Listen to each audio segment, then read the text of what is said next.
ఎమ్మెల్యేలకి ఒక VIP letter, మంత్రులు అయితే 2 విఐపి లెటర్స్. అంటే 12 మంది వరకు వారు సిఫార్సు చేయొచ్చు, 12 మందికి దర్శనం కల్పించేటువంటి దాన్ని అమ్ముకుంటున్నారట.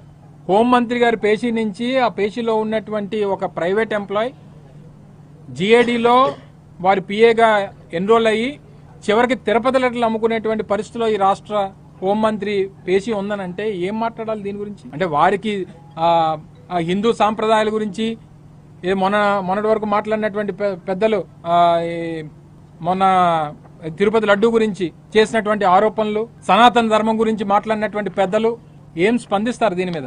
ఇది ఒకటే కాదు, తిరుపతి లెటర్లు ఒకటే కాదు, వారి నియోజకవర్గంలో ఈ రకంగానే ప్యాకెట్ క్లబ్లు నడుపుతూ ఉన్నారు. వారి నియోజకవర్గంలో ప్రజల దగ్గర నుంచి ట్యాక్సులు కలెక్ట్ చేస్తున్నారు.